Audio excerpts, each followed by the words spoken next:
Hi everyone, class 8 mathematics chapter number 3 understanding quadrilaterals का ये introduction part है। तो चलिए अब इसका इंट्रोडक्शन स्टार्ट करते हैं। सबसे पहले प्लेन सरफेस के बारे में समझते हैं। A plane surface is two dimensional surface that can be extended in all possible direction. Plane surface क्या होता है? ऐसा टू डायमेंशनल सरफेस जो ऑल पॉसिबल डायरेक्शन में एक्सटेंड किया जा सके। टू डायमेंशनल सरफेस क्या होता है? जिसमें कोई दो ही डायमेंशन हो, लेंथ और ब्रेथ। ठीक है, जैसे मान लो कि ये प्लेन शीट ऑफ पेपर है। इसको हम इधर भी एक्सटेंड कर सकते हैं, इधर भी एक्सटेंड कर सकते हैं, इधर भी एक्सटेंड कर सकते हैं, इधर भी एक्सटेंड कर सकते हैं। तो मैथमेटिक्स के टर्म्स में ये हमारा एक प्लेन सरफेस हो जाता है। ठीक है, समझ में आया ना? अब स्टार्ट करते हैं प्लेन कर्व क्या होता है। Plane curve: the line, straight or curve that lies entirely on a flat surface and is made without lifting the pencil. Plane curve कहता है the line, straight और curve। जैसे तुम कोई लाइन ड्रॉ करोगे तो या तो स्ट्रेट ड्रॉ करोगे या कर्व्ड, थोड़ा टेढ़ा मेढ़ा। That lies on a flat surface, और वो फ्लैट सरफेस पे ही तो ड्रॉ होगा। ठीक, और यहाँ ध्यान देने वाली बात यह है कि वो पेंसिल को उठाए बिना ही ड्रॉ करना है, तो ही वो प्लेन कर्व होगा। जैसे मान लो तुम रैंडमली कोई भी ये यहाँ से एक ड्राइंग स्टार्ट करते हो, लाइन बनाते हो, ये ठीक, ये ठीक, तो ये प्लेन कर्व है। ठीक है, ये प्लेन कर्व है। अगर तुम स्ट्रेट में भी बनाते हो, जैसे मान लो तुम ये स्ट्रेट में बना दिए, ठीक, तो ये भी हमारा एक प्लेन कर्व है, लेकिन ये क्लोज है तो हम इसे सिंपल क्लोज बोलते हैं, सिंपल क्लोज्ड कर्व। ठीक, लेकिन अगर मान लो ये वाला फिगर है, ये भी तो पेंसिल उठाए ही बिना है, लेकिन ये सिंपल नहीं होगा, सिंपल कर्व नहीं है ये, क्योंकि यहाँ ये इंटरसेक्ट कर गया है। ठीक, ये सिंपल ओपन कर्व है। समझ में आया? तो प्लेन कर्व हमारा खत्म हो गया। अब हम पॉलीगन्स देखते हैं कि पॉलीगन्स क्या होते हैं। A simple closed curve made up of only line segment is called a polygon. ऐसे सिंपल क्लोज कर्व जो केवल और केवल लाइन सेगमेंट से मिलके बना होता है, उसी को हम पॉलीगन कहते हैं। लाइन सेगमेंट क्या होता है? एक मान लो कि एक स्ट्रेट लाइन, बस स्ट्रेट लाइन, उसी को हम लाइन सेगमेंट कहते हैं। उसको उससे अगर मिलके कोई भी एक सिंपल क्लोज कर्व बना होता है तो उसे हम पॉलीगन कहते हैं। जैसे देखो इधर, ये एक सिंपल क्लोज कर्व है और ये लाइन सेगमेंट से मिलके बना है, तो ये हमारा क्या है? पॉलीगन है। ये भी देख लो, ये क्लोज कर्व है, चारों ओर से क्लोज है और ये लाइन सेगमेंट से मिलके बना है, तो ये हमारा क्या है? पॉलीगन्स है। ठीक है, अब क्लासिफिकेशन ऑफ पॉलीगन्स देखते हैं। क्लासिफिकेशन ऑफ पॉलीगन्स क्या होते हैं? क्लासिफिकेशन ऑफ पॉलीगन्स में यहाँ देखो, नंबर ऑफ साइड्स और वर्टेक्स, यानी जो पॉलीगन का क्लासिफिकेशन होता है वो नंबर ऑफ साइड्स और वर्टेक्स के बेस पे होता है। तो अगर मान लो कि 3 साइड और 3 वर्टेक्स हैं तो उसको हम क्या बोलेंगे? ट्रायंगल बोलेंगे। अगर 4 साइड और 4 वर्टेक्स हैं तो क्वाड्रिलेटरल बोलेंगे। जैसे यहाँ देखो, 3 साइड है और 3 वर्टेक्स हैं, तो ये क्या हो गया? ट्रायंगल हो गया। वर्टेक्स क्या होता है? जहाँ दो रे या दो लाइन सेगमेंट मिलके पॉइंट पर मिलते हैं ना, तो वहाँ एक वर्टेक्स बनाते हैं। जैसे ये तीनों वर्टेक्स हैं। ठीक, क्वाड्रिलेटरल देखो, इसमें भी 4 साइड है और 4 वर्टेक्स हैं।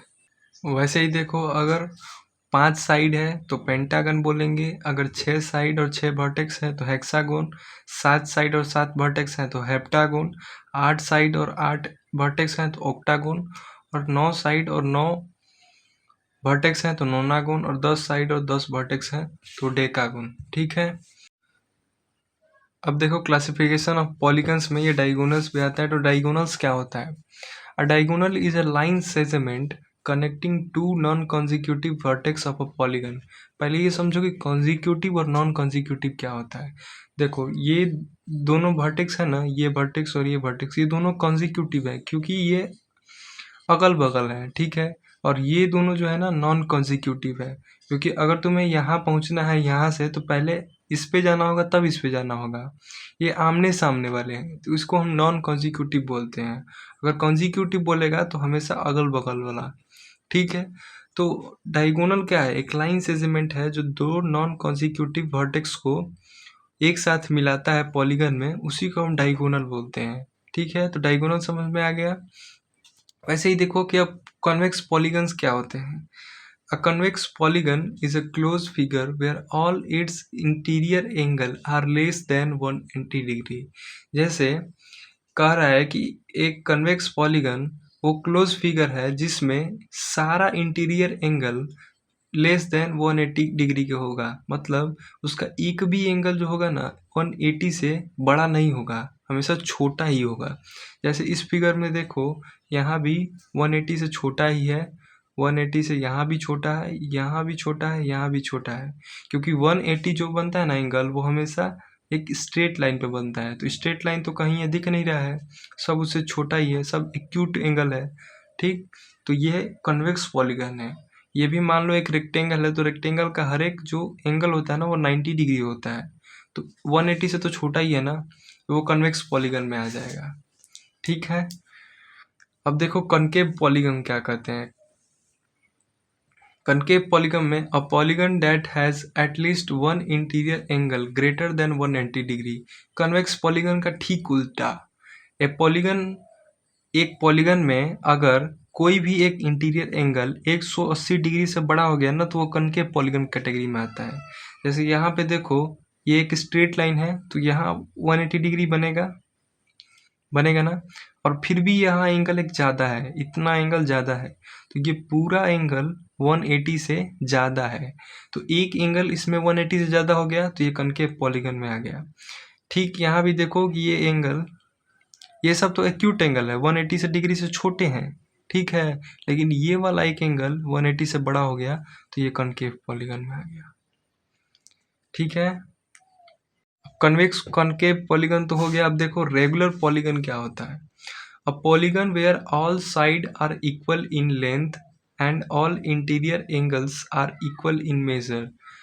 कह रहा है कि पॉलीगन, एक पॉलीगन जिसका सारा साइड इक्वल हो लेंथ में और सभी इंटीरियर एंगल बराबर हो मेजरमेंट में, उसको हम क्या बोलेंगे?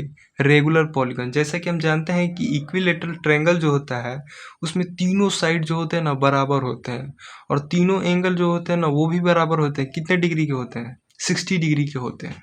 ठीक है, तो इक्विलेटरल ट्रायंगल जो है वो एक रेगुलर पॉलीगन का एग्जांपल हो गया।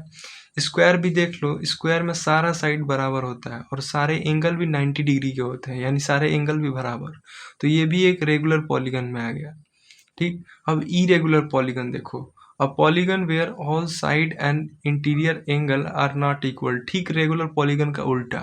मतलब एक पॉलीगन में जिसके सभी साइड और इंटीरियर एंगल इक्वल ना हो, अलग अलग हो। जैसे इसमें देख लो, ये साइड इसके बराबर नहीं है, ना ही इसके बराबर है, कोई भी साइड किसी के बराबर नहीं है, और एंगल भी बराबर नहीं है। ये तो 90 डिग्री है और ये जो 90 डिग्री से छोटा ही होगा दोनों। तो इसमें ना ही ऑल एंगल्स बराबर है और ना ही ऑल साइड्स बराबर है, तो ये इरेगुलर पॉलीगन है। देखो यहाँ पे देखो, इसमें सारा एंगल तो बराबर हो गया। रेक्टेंगल में सारा एंगल 90 डिग्री का होता है तो सारा एंगल तो बराबर हो गया, लेकिन साइड बराबर नहीं होता है। ये साइड इसके इक्वल है लेकिन इसके इसके इक्वल नहीं है, ये साइड इसके इक्वल है लेकिन इसके इक्वल नहीं है, तो ये इरेगुलर पॉलीगन है। अब देखो एंगल सम प्रॉपर्टी क्या है। एंगल सम प्रॉपर्टी, अगर मान लो एक क्वाड्रिलेटरल है जिसके 4 साइड है तो 4 एंगल भी होंगे, तो चारों एंगल का सम कितना होगा? 360 के बराबर होता है। जैसे angle A plus angle B plus angle C plus angle D हमेशा जो होगा ना वो 360 के बराबर होगा। ट्रायंगल्स में क्या होगा? अगर तीनों एंगल है, जैसे एक एंगल पी है, एक एंगल क्यू है, एक एंगल आर है, तो इन तीनों का जो सम होता है ना वो 180 के बराबर होता है। तो angle P plus angle Q plus angle R is equal to 180 degree. ठीक है,